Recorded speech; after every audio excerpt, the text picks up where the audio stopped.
Speak up, shout out, express yourself. Color, spunk, that's the quintessential spirit of CJ Plus. Hello and welcome to a brand new episode. We've packed a lot on the show today. The LGBT community of the Delhi University speaking up for their rights. Our citizen journalist from Alwar is exposing the blatant disregard for rules. Also a very special report from the national capital showing the state of medical health care facilities as far as mental health goes. So get set, there's a lot coming up. इस समय मैं खड़ा हूँ अलवर शहर के एक मुख्य मार्ग पर, जहाँ आए दिन शराब की इस तरह की अवैध बिक्री होती रहती है।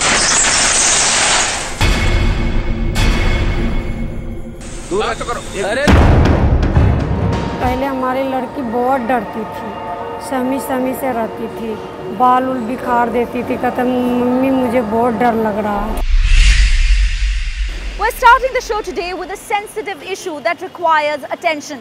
Rayful is our citizen journalist. He's a postgraduate student at the Delhi University and an LGBT right activist. Now, being from the LGBT community himself, Rayful is raising important concerns. Hundreds of lesbians, gays, bisexual, transgender students are regularly feeling targeted and harassed at the university, and without a proper support system, they are feeling vulnerable than ever before. On the one hand, the university is opening its doors for transgender students, but the very identification of the third gender, or for that matter, sexual orientation, is making them feel targeted. Rayful is putting up all of these issues in his CJ Plus report. Homophobia नहीं सहेंगे, नहीं सहेंगे, नहीं सहेंगे। Sexual harassment down. This is a protest about zero tolerance towards any kind of sexual harassment, bullying towards LGBTQI students in DU. We do not have a support mechanism. We do not have authorities that we can go and approach. The LGBT community has suffered long in silence. In our campuses, we are singled out. Instances of harassment and abuse are many, but perhaps not enough for the administration to wake up. I'm Rafiul, a student of Delhi University, MA in English. I've turned citizen journalist today, and I'm here to talk about the violence and abuse that LGBT students face in the university. ये university LGBT लोगों के लिए safe नहीं है। I study English at the Arts Faculty in the Delhi University. Over the past few months, LGBT students like me have been harassed, bullied and discriminated against just for being different. There is absence of institutional support in the university space, and it leaves a lot of ground for homophobic violence to take place. And the violence is not necessarily physical all the time, but violence is also verbal. And LGBT students face it on a day-to-day level through abuses, through mockery, through the constant silencing that university administrations impose. We marched from college to college to make our presence felt, to make people and authorities realize that nobody has the right to discriminate against us. Hate crimes are basically facilitated by institutional violence, right? And universities are institutions. So if a university is not actively speaking out against them and not providing resources for people who have suffered them, then by definition, the university is homophobic.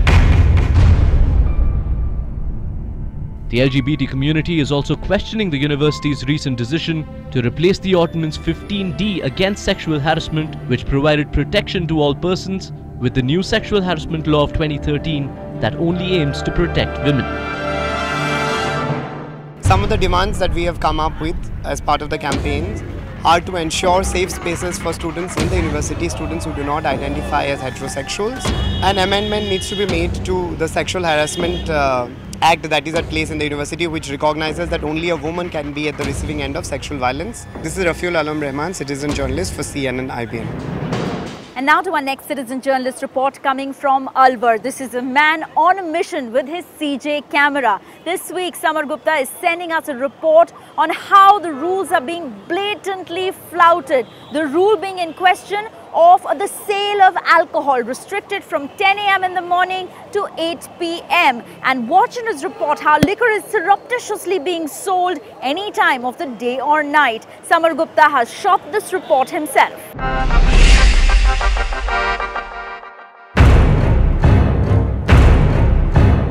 Liquor shops in Rajasthan can stay open only from 10 AM to 8 PM. The liquor regulations put in place last year increased the fine on consumption of alcohol in public places from ₹50 to ₹500 for the first violation and ₹1000 for any subsequent violations.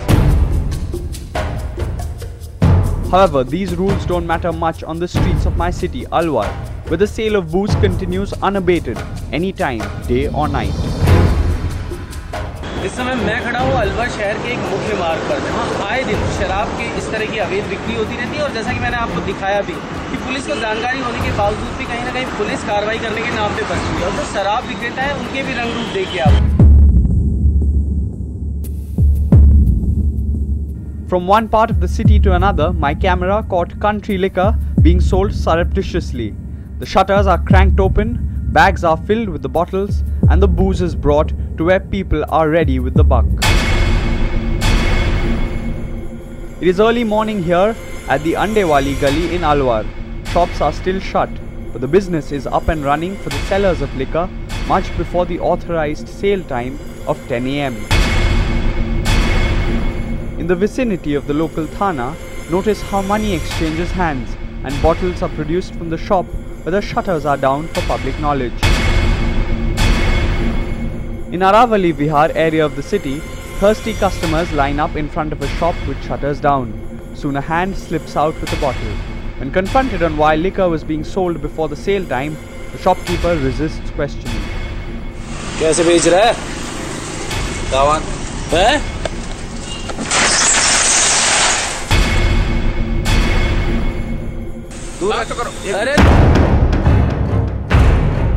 The shopkeepers have also found unique ways to sell country liquor. Bottles in garbage bags, hidden in trash bins, sold and consumed in public places with no fear of being caught or fined. Let me now take you into this establishment, running right in the heart of Alwar. And although ahatas or in-house drinking enclosures are illegal, this one, as you can see in this video I have shot, is running and serving many customers. जो अवैध कारोबार से जुड़े हुए शराब mafia हैं, उन पर कार्रवाई नगण्य है और उनके लिए कार्रवाई भी मात्र एक छलावा है। ऐसे में क्या हालात सुधर पाएंगे, ये देखने का विषय रहेगा। अलवर से CNN IPN के लिए मैं CJ reporter summer Gupta. And now to a CJ Plus special report where we're taking a look at the mass exodus of Pakistani Hindus to India. The single largest minority in Pakistan, the Hindus, are fleeing, fearing persecution and harassment. They've left behind their possessions, their properties, their homes, and are living in penury. We visited one such settlement in the national capital. They'd rather live here in the slums than go back to their country. The Pakistani Hindus are a victim of the India-Pakistan relationship. In Pakistan, they're being targeted because they're Hindus, and in India, they feel vulnerable because they are Pakistanis. Runjhun Sharma is getting us this special report. हमें वहाँ डर डर की जिंदगी जीना पड़ता था। लोगों की लड़कियों को उठा के ले जाते हैं वहाँ पे, वो दोबारा वापसी नहीं मिलती। हिंदू से नफरत करते हैं। हम विधवा के रूप में वहाँ जीते थे। For us, the Hindus in Pakistan today, our religion has become a noose around our necks.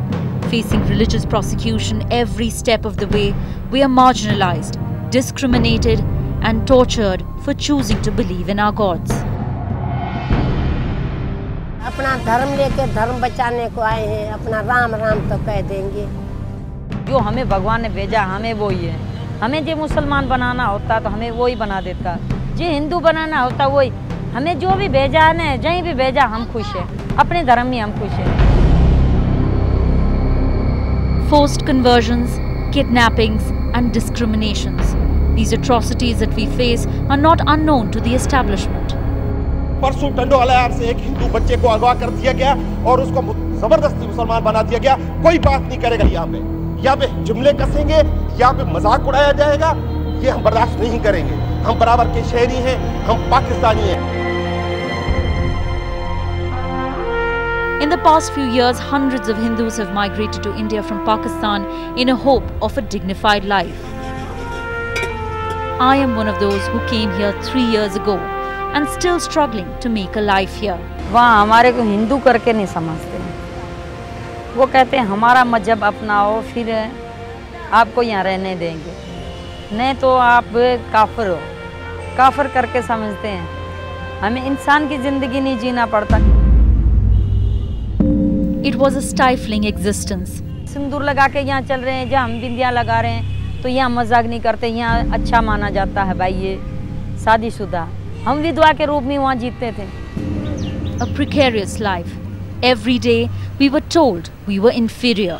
मरने के बाद अंतिम संस्कार भी नहीं वहाँ किया जाता है। अभी हम मजबूरन हमें दफनाना पड़ता है, ना हमारी नौकरी है वहाँ पे, ना अच्छा कोई कारोबार कर सकते हैं, ना अच्छी ढंग से बोल सकते हैं, ना अच्छे कपड़े पहन सकते हैं। स्कूल में पढ़ाते नहीं हैं, जाते हैं बच्चे तो तंग करते हैं, बोलते हैं दूर हट को, नफरत करते हैं हमारे से, बोलते हैं काफर हैं ये।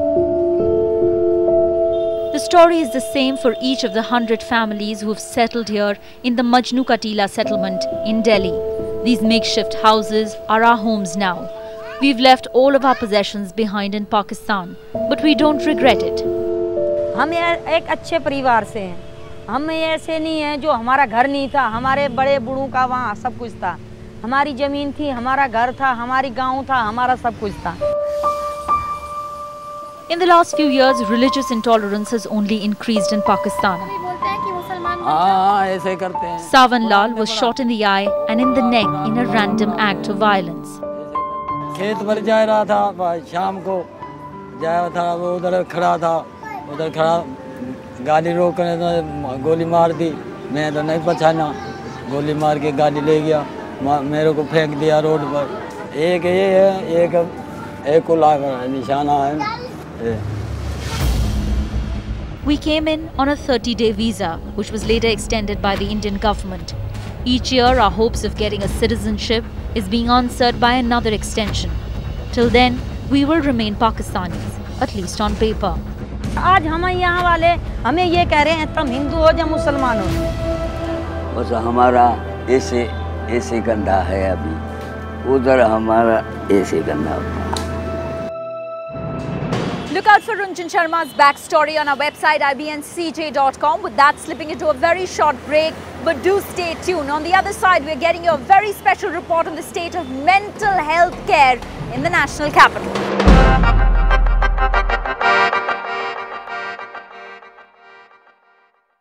Welcome back, you're watching CJ Plus. Now, 1 in 4 people worldwide suffer from mental or neurological disorder of some kind at some point in their lives. With so many people having battled or still tackling mental disorders, one would think that the stigmas around it would have been erased. Unfortunately, that is not the case. At least in India, thousands suffer in silence or resort to superstitions. The lack of awareness is matched with the lack of infrastructure and medical help. Last week, the world observed World Mental Health Day, and CJ Plus is taking an opportunity to look at the state of mental health care in the national capital. CJ Plus team's Divya Karthikeyan with this special report.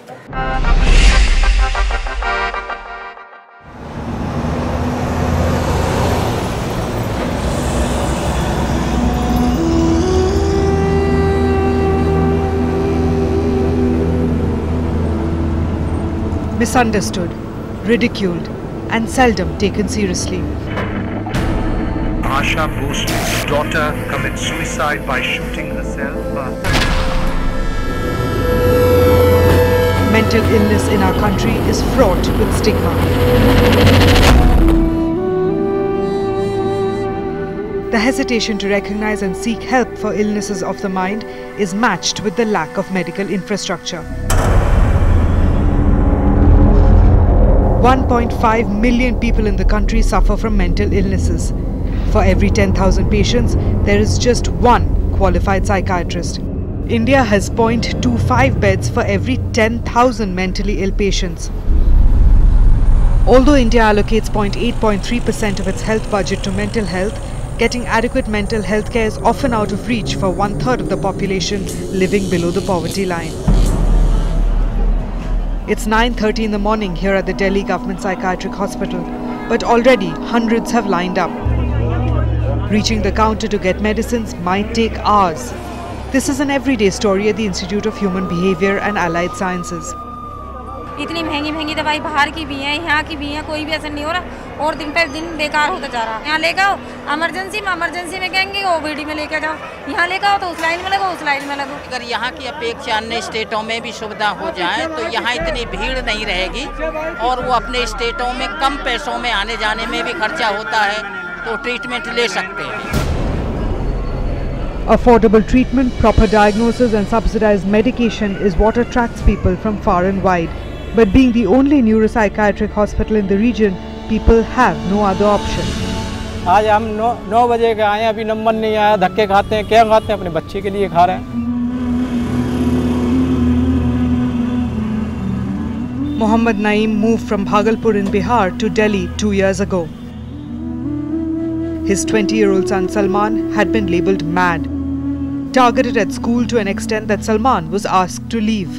इसको अपना होश नहीं था क्या हम क्या कर रहे हैं, कैसे कर रहे हैं, क्या है क्या नहीं है। इसके साथ के जो बच्चे थे तो इसको कहने लगे क्या नाम है, जो पागल हो गया, ये हो गया, वो हो गया। तो वहाँ पर क्या नाम है, मास्टर जी ने कह दिया तेरी तो इसका नाम कट गया।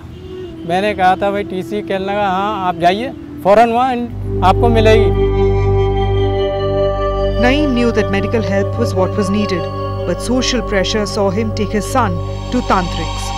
सबने क्या अड़ोसी पड़ोसियों ने और मेरे जितनी हैं तांत्रिक पे पहुँचो, क्या वहाँ बाबा जाते हैं, क्या वो वहाँ पर मुल्ला हैं, उनको दिखाओ। 10 जगह गया, 10 ने अपनी अपनी बता दी। At IHBAS, Salman was diagnosed with bipolar disorder and is now undergoing treatment.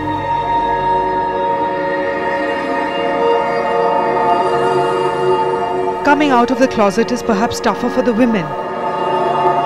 It was worse 6 years ago when 15-year-old Ruhi in a small village in Kolkata showed early signs of mental illness. पहले हमारी लड़की बहुत डरती थी, समी से रहती थी, बाल उल बिखार देती थी, कहता मम्मी मुझे बहुत डर लग रहा है, पागल की तरह हरकत करने लगी, वो भागने लगी घर से।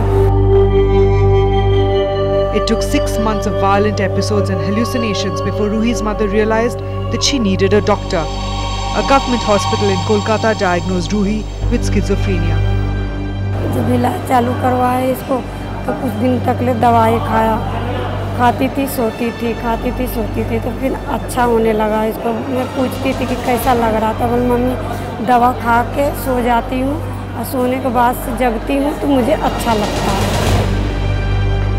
But on returning to the village, there was an abrupt end to the medication. The villagers convinced her that it wasn't the pills that she needed. दवाई मैंने बीच में छोड़ दी है, जैसे जैसे लोग बताता था, जैसे जैसे इसको हरकत था, इस कारण से मैं बोले थोड़ा विश्वास भी मेरे को आने लगा कि ठीक हो जाएगा, अच्छा हो जाएगा, थोड़ा दिखाएंगे तंत्रिक से तो हवा बोलता ऊपरी हवा है तो इसको जाने से ठीक हो जाएगा। तो इस कारण से मैंने दिखा सुनी भी करवाने लगी। Today, Ruhi is undergoing treatment at a bus, but there are still thousands of others who are battling stigmas or just not able to get access to diagnosis or treatment. We've often been asked how you can become a citizen journalist. It's a simple 3-step process. Identify an issue, decide to speak up about it, and then log on to ibncj.com with the relevant videos and picture. That's it. Then our team is going to get in touch with you and transform you into a citizen journalist. That's all that we could pack for you in this episode of CJ Plus. Do remember to tune in next time. Do send us your feedback on Facebook and Twitter. That's it then. Goodbye and take care.